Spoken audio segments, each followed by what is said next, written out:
গল্পের জংশন, যে স্টেশনে থামে বিভিন্ন স্বাদের গল্প।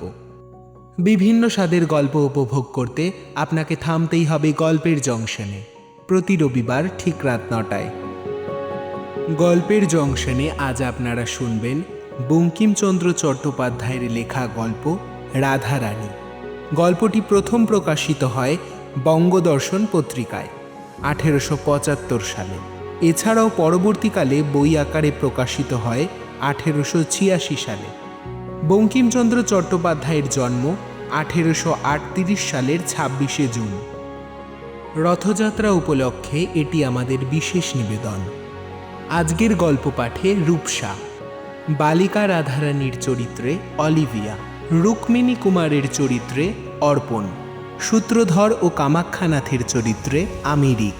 এছাড়াও বিভিন্ন পার্শ্ব চরিত্রে রয়েছে কাঞ্চন ও সম্প্রীতা।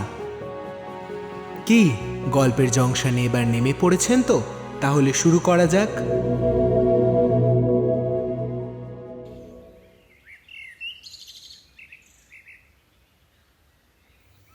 রাধারানী সেবার মাহেশের রথ দেখতে গিয়েছিল। তার বয়স 10 পেরিয়েছে। বাবা নেই। বাড়ির অবস্থা আগে ভালো থাকলেও এখন খুবই খারাপ। বাবার মৃত্যুর পর এক জ্ঞাতি আত্মীয় সম্পত্তি নিয়ে মামলা করেছিল হাইকোর্টে। রাধারানীর মা সে মামলায় হেরে যান। তারপর সেই আত্মীয় ডিক্রি জারি করে তাদের ভিটে বাড়ি থেকে বের করে দেয়।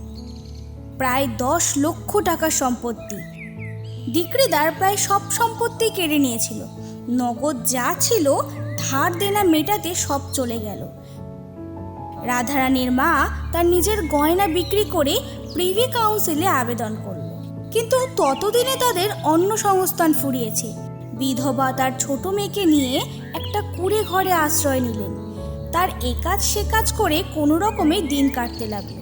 কিন্তু দুর্ভাগ্যবশত রথের আগে রাধারানীর মা অসুস্থ হয়ে পড়লেন। ফলে আর কাজে যেতে পারলেন না। তাই উনুনের আগুনও আর জ্বলল না। মা মেয়ে দুজনেই অভুক্ত পড়ে রইল। আমি মাহেশের রথে যাই, কিছু একটা বেচে তোমার জন্য পথ্য কিনে আনবো। কি বানাবি রে? আমি যদি সুস্থ থাকতাম কয়েকটা মাটির পুতুল বানিয়ে দিতাম তোকে। ভাবছি মালা বানাবো। ঝোপে ঝাড়ে কত ফুল ফুটে থাকে। অনেক লোক আসবে মেলায়, কেউ না কেউ তো কিনবেই। এর থেকে যা পয়সা হবে তা দিয়ে তোমার জন্য পথ্য কিনে আনবো। কয়েকটা বনফুলের মালা বানিয়ে মাহেশের রথের মেলায় বিক্রি করতে গেল রাধারানী। মেলায় প্রচুর লোকের সমাগম। ভারী আনন্দ হলো রাধারানীর। কেউ না কেউ তো তার মালা কিনবেই।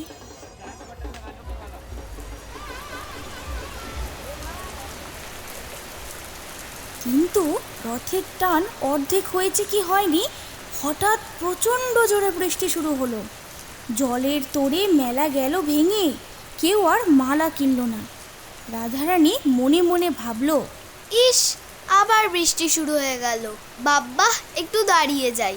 বৃষ্টি কমে গেলে বোধহয় আবার লোক আসবে। কিন্তু বৃষ্টি আর থামলো না।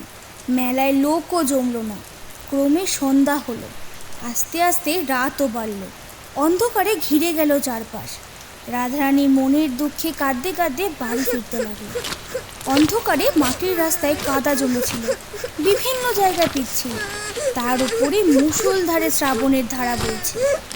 মায়ের অসুস্থতা আর পেটের প্রচণ্ড খিদে মনে করে তার চোখ দিয়ে জল গড়াচ্ছিল। সে কাঁদতে কাঁদতে আছাড় খাচ্ছিল, আবার কাঁদতে কাঁদতে উঠে দাঁড়াচ্ছিল। এত কিছুর পরেও রাধারানী মালাগুলো ফেলে দেয়নি। বুকের মাঝে জড়িয়ে আগলে রেখেছিল। এমন সময় অন্ধকারে হঠাৎ কে যেন রাধারানীকে ধাক্কা মারল। সে এতক্ষণে নীরবে চোখের জল ফেলছিল। এইবার খুব জোরে কেঁদে উঠল। যে রাধারানীকে ধাক্কা দিয়েছিল সে নরম কণ্ঠে উত্তর দিল, লাগলো বুঝি? অন্ধকারে না একদম দেখতে পারিনি। কে তুমি? পুরুষ মানুষের কণ্ঠস্বর শুনে রাধারানীর কান্না বন্ধ হলো। গলার স্বর তার কাছে অপরিচিত হলেও তার মনে হলো লোকটি বড় দয়ালু। সে বলল, আমি রাধারানী। কোথায় গিয়েছিলে? রথ দেখতে গিয়েছিলাম, এখন বাড়ি ফিরছি।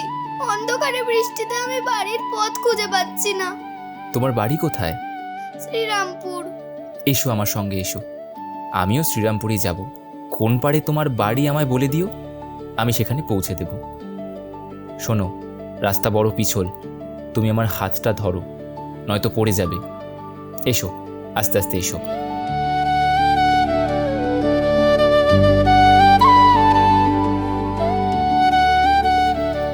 লোকটির হাত ধরে রাধারানী পথ চলতে শুরু করলো। অন্ধকারে কেউ কাউকে দেখতে পাচ্ছে না। কণ্ঠ শুনে রাধারানীকে তার অল্প বয়সী মনে হয়েছিল। হাত ধরার পর মনে হলো এই নিতান্তই বালিকা। লোকটি জিজ্ঞাসা করলো, কত বয়স তোমার? 10 বছর। তুমি তো ছেলে মানুষ, তাহলে একলা রথ দেখতে গিয়েছিলে কেন? রাধারানী তখন তার নিজের দুঃখের কথা, মায়ের অসুখ, বনফুলের মালা সব খুলে বলল। সব শুনে লোকটি বলল, আমি এক ছড়া মালা খুঁজছিলাম মেলায়। আমাদের বাড়িতে ঠাকুর আছে, তাকে পরাবো। বৃষ্টির জন্য মেলা ভেঙে গেল, আমি তাই আর মালা কিনতে পারলাম না। তুমি বেচবে একটা মালা?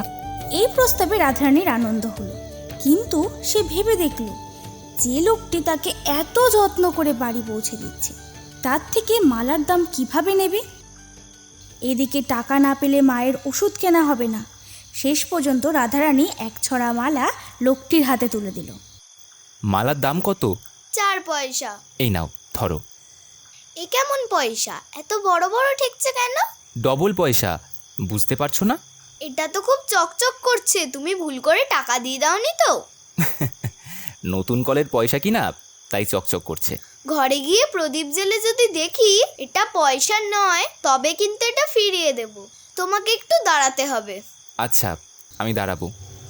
বেশ কিছুক্ষণ হাঁটার পর তারা রাধারানীর কুঠিরের দরজার সামনে এসে পৌঁছাল। তুমি ঘরে এসে দাঁড়াও, আমি আলো জেলে দেখি এটা টাকা না পয়সা। না, আমি বরং বাইরেই দাঁড়াচ্ছি। তুমি আগে গিয়ে ভিজে কাপড় ছাড়ো, তারপর প্রদীপ জেলো, কেমন? আমার যে আর কাপড় নেই, একখান ছিল সেটাও কাস্তে দিয়ে দিয়েছি। আমি ভিজে কাপড়েই থাকি, তাতে আমার কিছু হয় না। আঁচলটা নিংড়ে নেব। তা তুমি দাঁড়াও তাহলে, প্রদীপের আলোটা জ্বালি। ঘরে তেল ছিল না, চালের খড় পেড়ে চকপকে ঠুকে আলো জ্বালালো রাধারানী। তারপর সে আলোয় দেখলো ওটা মোটেও পয়সা নয়, টাকা। তাড়াতাড়ি বাইরে এলো রাধারানী। ততক্ষণে হয়তো সেই সহযাত্রী চলে গেছে। এখন কি হবে মা? কি আর হবে মা, সে কি না জেনে টাকা দিয়েছে? সে যে দাতা, আমাদের দুঃখ জেনে দান করেছে। আমরাও ভিখিরি হয়েছি, দান গ্রহণ করে খরচ করব। মা আর মেয়ে যখন এইসব নিয়ে আলোচনা করছিল, তখন কে যেন তাদের কুঠিরের দরজায় এসে আঘাত করল। রাধারানী উত্তেজিত হয়ে মাকে বলল, ওই বুঝি তিনি এসেছেন, আমি যাই টাকাটা ফেরত দিয়ে আসি। ছুটে গিয়ে রাধারানী দরজা খুলে দিল, কিন্তু না, তিনি নন। সে যে স্থানীয় বাজারের কাপড়ের দোকানদার পদ্মলোচন সাহা। তার হাতে একজোড়া নতুন কুঞ্জদার শান্তিপুরি শাড়ি। রাধারানীর দিকে সে এগিয়ে দিয়ে বলল, এই যে তোমার জন্য বাবু পাঠাইলেন। কোন বাবু? ওই যে এক বাবু, লম্বা চওড়া দেখতে, একটু আগে আমারে নগদ দাম দিয়ে বলে গেল শাড়িটা তোমারে দিয়ে দিতে।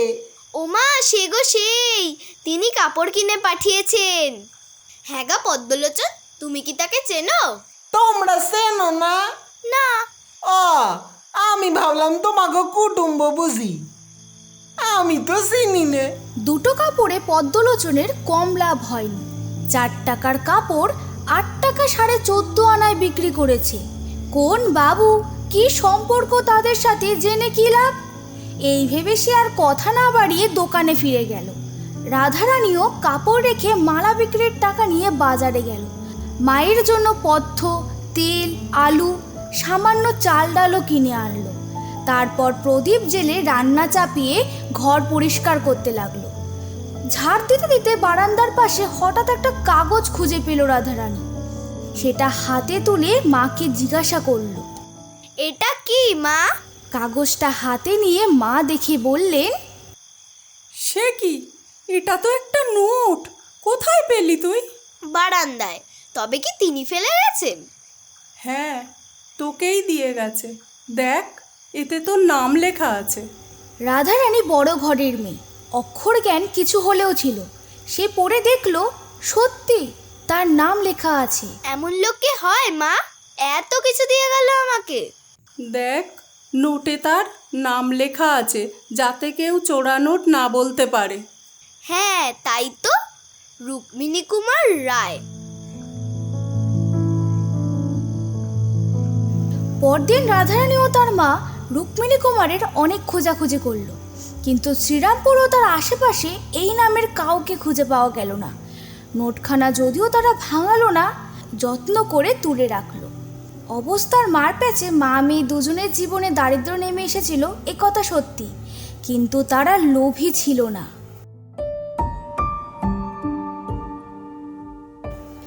কয়েকদিন টানা ওষুধ খাওয়ার পরেও রাধারানীর মায়ের শরীর আরও খারাপ হতে লাগলো।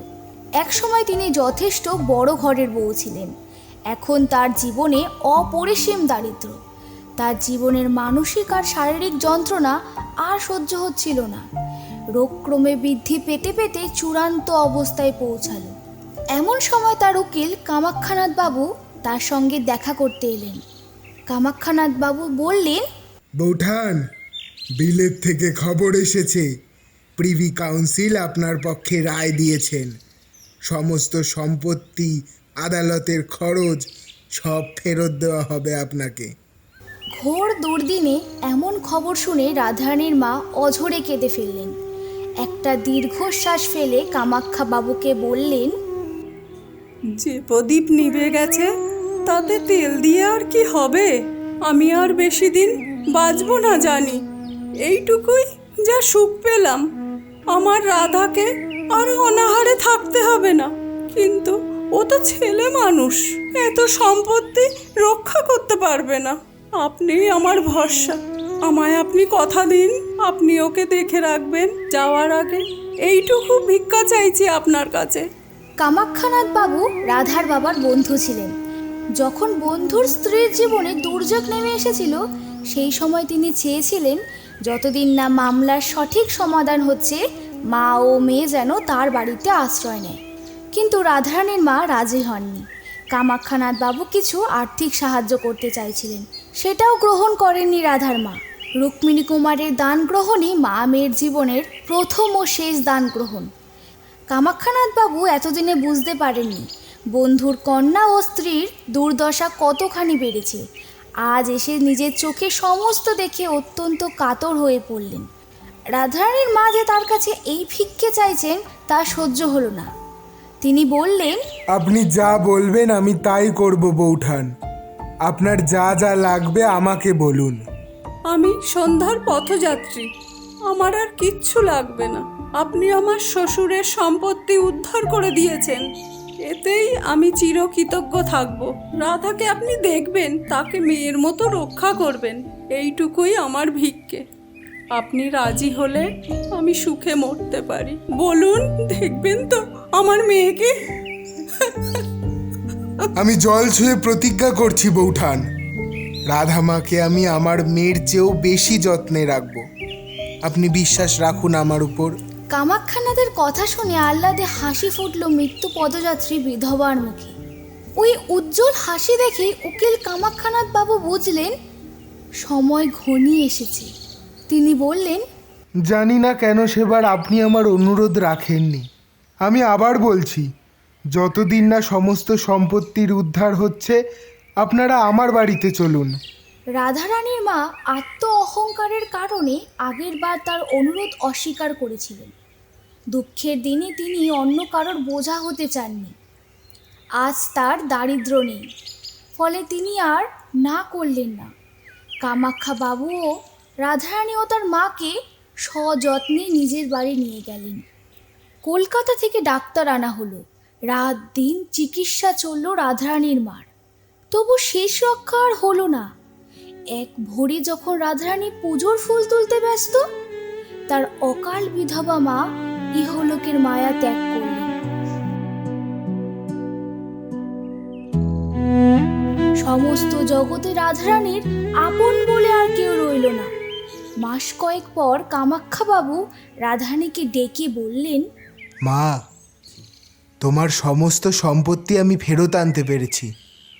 তুমি চাইলে এবার তোমার বাড়ি ফিরে যেতে পারো। কিন্তু মা, তুমি এখনো ছোট, সমাজের জটিলতা চেনো না। আমি চাই তুমি আমার বাড়িতেই থাকো। বসন্ত আর তুমি দুজনেই আমার মেয়ে। এবার তোমার কি মত তা আমায় বলো। মা আমায় বলে গেছেন আমি যেন আপনার সব কথা মেনে চলি। আপনি যা বলবেন আমি তাই করব। বেশ, আমি নিশ্চিন্ত হলাম। আরেকটা কথা মা, কোর্ট থেকে অর্ডার এসেছে। কালেক্টর সাহেব তোমার সম্পত্তির তত্ত্বাবধান হবেন যতদিন না তুমি প্রাপ্তবয়স্ক হচ্ছ। তুমিও কি তাই চাও? কোনো কালেক্টর সাহেবকে আমি চিনি না, আমি শুধু আপনাকেই চিনি। এখন আপনিই আমার অভিভাবক। আপনি থাকতে অন্য কেউ আমার সম্পত্তির দেখাশোনা করবে? কামাখ্যা বাবু এমনটাই চাইছিলেন। কালেক্টর সাহেব সরকারি কর্মচারী। সে নিজের রাধারানীর জন্য যতটা করতে পারবে কোনো কালেক্টরই তা করতে পারবে না। তাই রাধারানী সম্মতি পেয়ে তিনি কালেক্টর সাহেবকে দায়িত্ব থেকে সরিয়ে দিলেন। তারপর নিজে রাধারানীর সমস্ত সম্পত্তি তত্ত্বাবধান করতে লাগলেন। বাকি রইল শুধু উপযুক্ত পাত্র দেখে বিবাহ দেওয়ার। কামাখ্যাবাবু আধুনিক লোক, সে বাল্য বিবাহে বিশ্বাস করতেন না। যেদিন রাধারানী নিজে চাইবে বিয়ে করতে সেই দিনই তিনি ব্যবস্থা করবেন। তার আগে আপাতত রাধারানী লেখাপড়া শিখুক।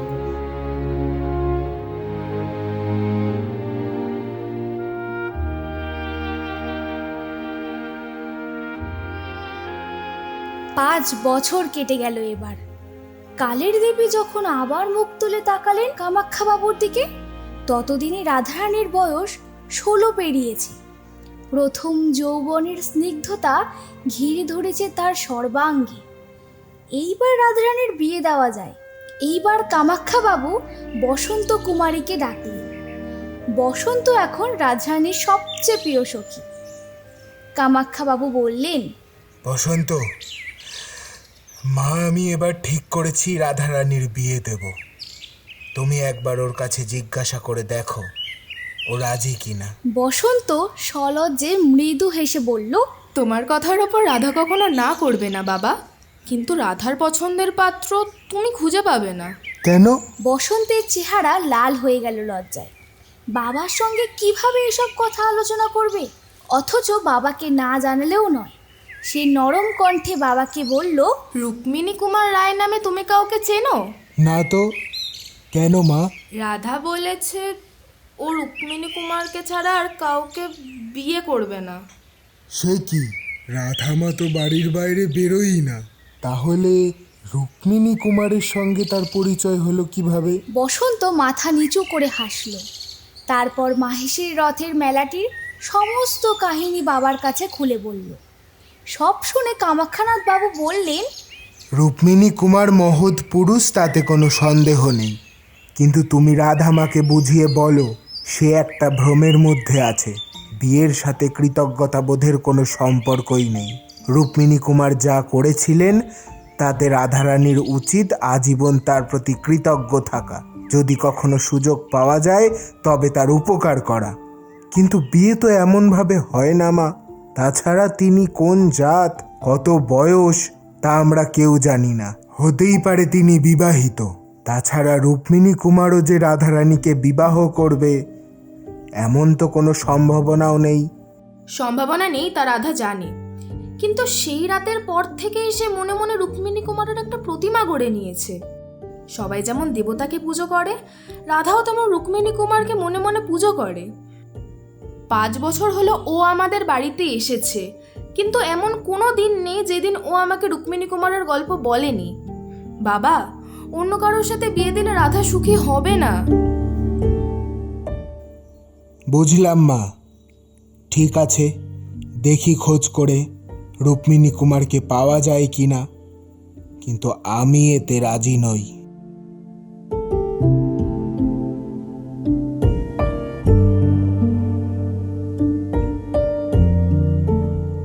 তাহলে কি সত্যি রুক্মিণী কুমারের সঙ্গে রাধারানীর বিবাহ হবে? আর কামাখ্যানাথ বাবু কি রাজি হবেন এই সম্পর্কে? জানতে হলে অপেক্ষা করুন দ্বিতীয় এবং অন্তিম পর্বের জন্য। আজকের মতো আমাদের গল্প এখানেই শেষ। গল্পটি কেমন লাগলো কমেন্ট করে জানাবেন। আর গল্পটি যদি ভালো লেগে থাকে তাহলে একটি লাইক ও হাইপ করে দেবেন এবং গল্পের জংশনকে সাবস্ক্রাইব করে পাশে থাকবেন। পরের সপ্তাহে আরও একটা নতুন গল্প নিয়ে আসবো আমরা। তাহলে দেখা হচ্ছে প্রতি রবিবার ঠিক রাত 9টায়।